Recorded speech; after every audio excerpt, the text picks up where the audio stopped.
Hello and welcome, Moira. Moira, you have to help me with your last name. You're a fabulous, you have fabulous know-how in our industry. So welcome so much to our summit, where we are aiming to turn puppy challenges into joy. And you're a real specialist when it comes to one specific challenge, but you're also very knowledgeable around pets and especially dogs. So lovely to have you. Maybe say a few words to our audience, who you are and what you're doing. Thank you so much for having me. I'm super happy to be here. My last name is Hechenleitner, but it doesn't really matter. Everybody pronounces it a little bit differently, and I have gotten to get used to You have that. a German name, actually. It's a German name. It is. I have a German upbringing, so yes. Yes. And I am originally from Chile, though. I nowadays I live in the U.S. And as you mentioned, I specialize in separation anxiety in dogs. I'm a certified separation anxiety trainer, and I'm also a veterinarian. I have been working in behavior for the last 15 years, I believe, and the last 6 or 7 have been only in separation-related behaviors and separation anxiety. Right. So you must be one of those professionals who understands a lot about dog behavior. Hopefully. Right? Yeah, well, that's important, right? Because this summit is actually all around helping people to understand their four-legged friend. I like to refer to ourselves as their guardians rather than their owners, because they're living beings. And Definitely. I had the privilege to live with a lot of dogs in my life and still do. So love that. And I would like to hear your perspective on, what is it you think is really important to set up a dog for success once you decide to get a dog? Like, how do you set it up for success? That's a very, very good question. I love that we started with that. First, I agree with you. I also call them dog guardians. And I think our profession, our industry has dramatically changed in the last maybe 50 years or so. And we are learning, even over the last couple of years, we are learning more and more to rephrase the things that we were saying before, the advices that were given, and the way that we were overlooking the whole situation of having a dog, rather than thinking that the dog has to do what we want and we need a dog who can fulfill all of our needs, and that's it, to understand that they're living beings and that we also have to adjust to them, and we have to set them up for success, and we have to have certain expectations rather than call them naughty because they do this or that, to understand that perhaps there's a need that's lacking there that we can help them with. So when we adopt a dog, the first thing, and I always sort of gear things toward the separation part of things, right? Because that's the work I do. But my first advice would be to create an environment that is predictable enough for the dog to feel comfortable in their own skin.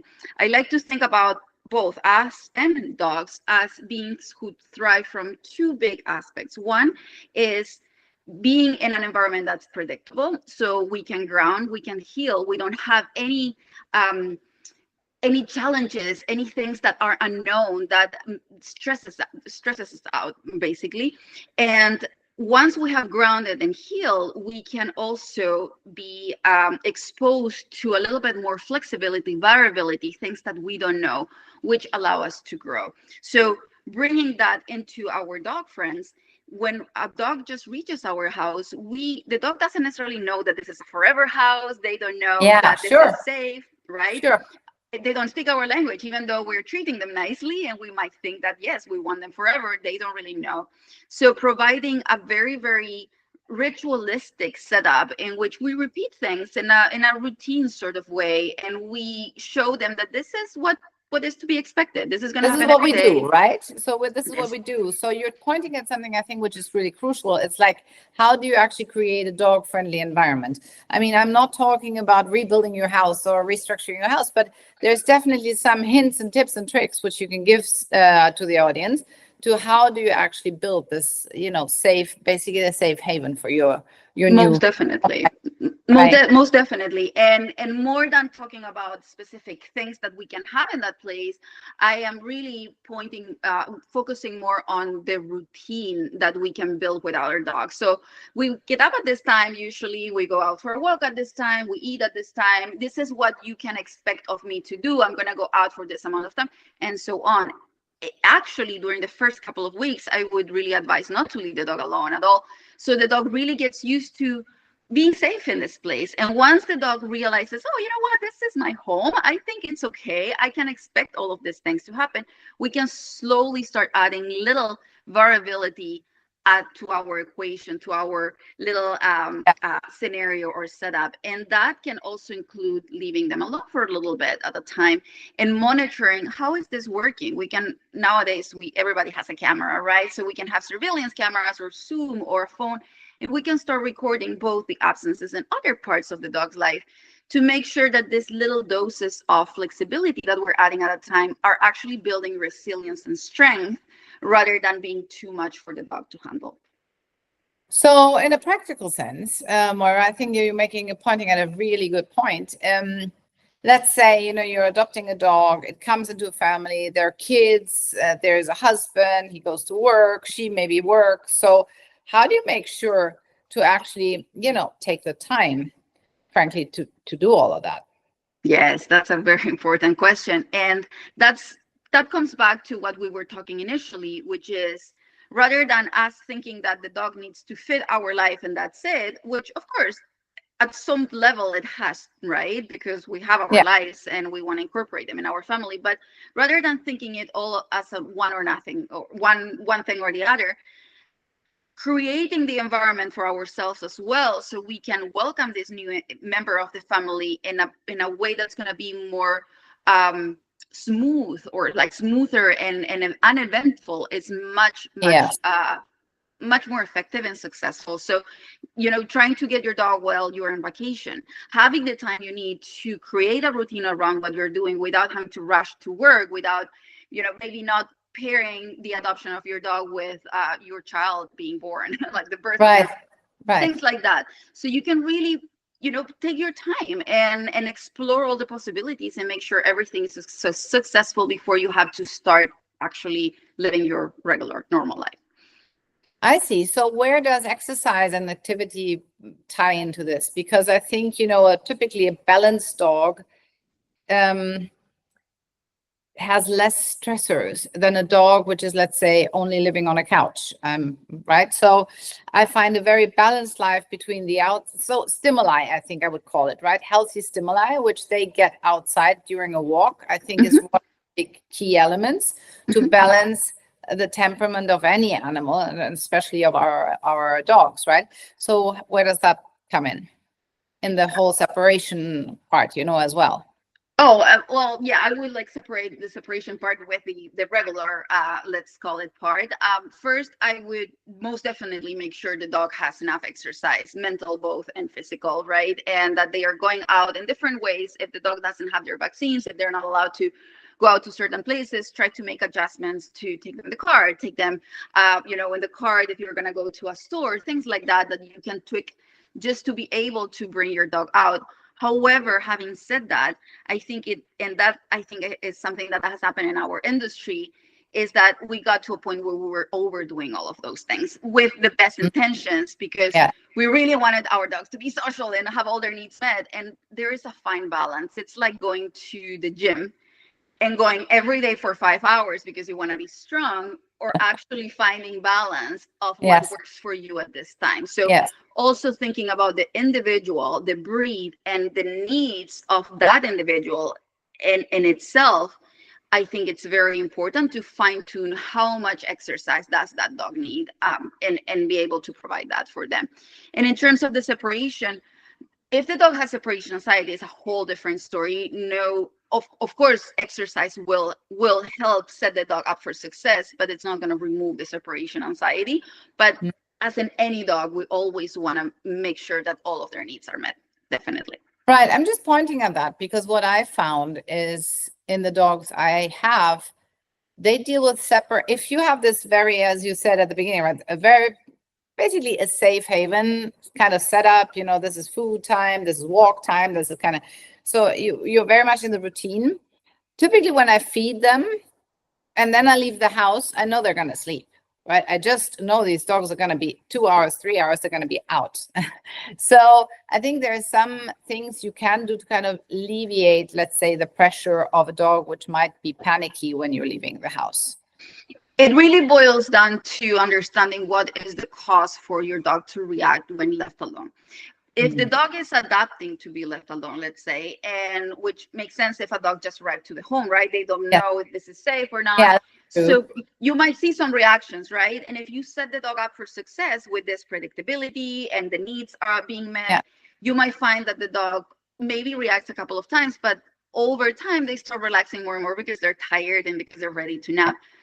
If, on the other hand, the cause for those behaviors is separation anxiety, which we call an irrational fear of being left alone, it's something that it's an exposure that triggers a stress response that never ends, no matter how many times you repeat this. It's not really going to change. It doesn't matter how much exercise you add to the equation. I see. So you're talking about separation anxiety as a stress, as a permanent stressor. So tell me, how do you detect that? How do you know if it's a permanent type of thing or if it's just like could be a momentum, right? Kind of. Definitely.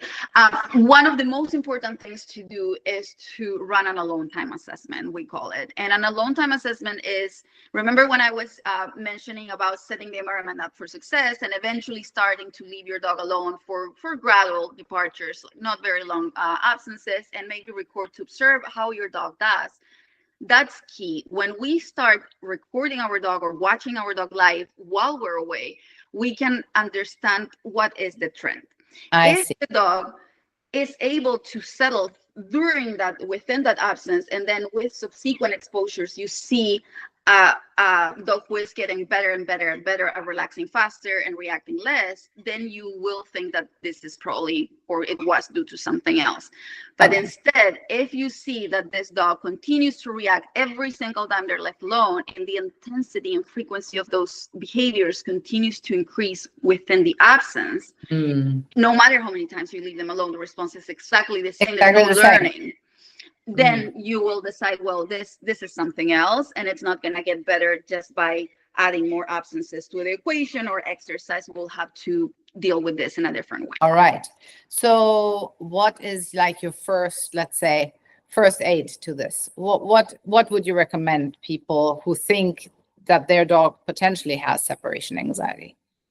The first and most important thing is to run this alone time assessment. That's the key. Okay. If you remember one thing, if everybody who is out there listening remembers one thing of this, is watch your dog through a camera while the dog is alone, because you might get surprises. Once you have find out that the dog has separation anxiety, by the way, there are other causes that could also be contributing to see what you're seeing that are an adaptation or separation anxiety. So it's important to find out which of those is. But if it is actual separation anxiety, then I like to call this the 3-pillar approach. One pillar will be to actually suspend absences, which sounds counterintuitive, but you don't want to expose your dog to go over threshold, meaning you don't want to expose your dog to go to a place where it's more than they can handle while you're doing your training in a supervised, controlled way. Because you want your dog to start trusting the process. This is not dangerous. This is not scary. I can tolerate this. I can handle it. The second pillar is to go through a desensitization protocol, which means that we're going to, in a very strategic, supervised way, create training sessions in which we do approximations to leaving, to departing, in a way that the dog will slowly start settling and feel more confident and relaxed while we're doing so. Very organically done and very natural, realistic, while we are adding all of the things that we normally bring with us, and eventually we're out of the door and we build the duration we want. So you basically extend the periods when you leave, you mean, or as? Yes. Okay. But you do it though in a very strategical way. So it's not really, because what the literature that is available out there, older literature says, you leave for 1 minute and for 2, then for 3, then for 4, then for 5, and so on. And it's, even though it has a similarity with that, that's not something we want to do. We want to make it variable, and also we want to fine tune it depending on the dog's needs. So we usually work daily with those dogs, so we can tweak and change our training depending on how the dog is responding, so we can always keep it below that threshold, below that point that they feel. Before that major stress right, starts hitting. I get that. Yeah. Exactly. And the third pillar, the last pillar of the training or the treatment is the medication part of things. When a dog suffers from separation anxiety, even though we don't necessarily need medication, we tend to use it very often.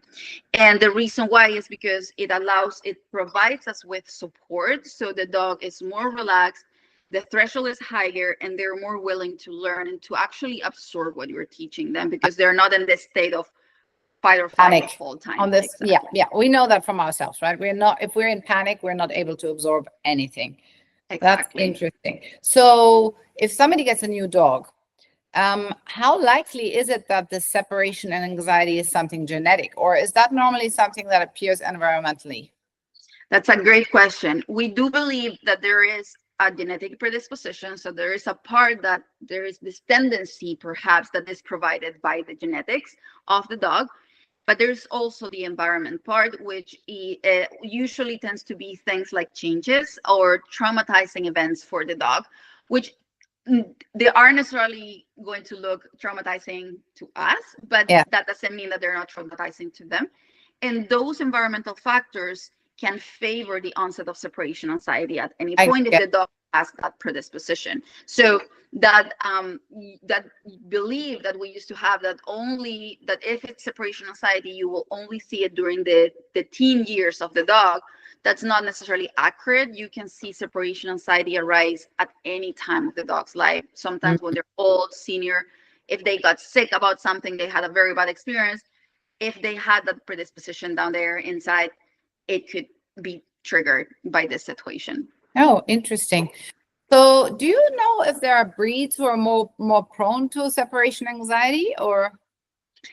Unfortunately, we still don't have an answer for that. There is sometimes this trends that you start thinking, well, you know what, I'm getting all of these dogs who have separation anxiety. But then specialists like you, right? And then it just switches. And sometimes you talk with your colleagues and it's like, I have been seeing all of these breeds. And it's like, I haven't seen all of this other breed. And it mixes up. We don't really have an answer right now. And I think a lot can look like a predisposition for a breed predisposition, but a lot of it can be because that breed is just more popular at this time.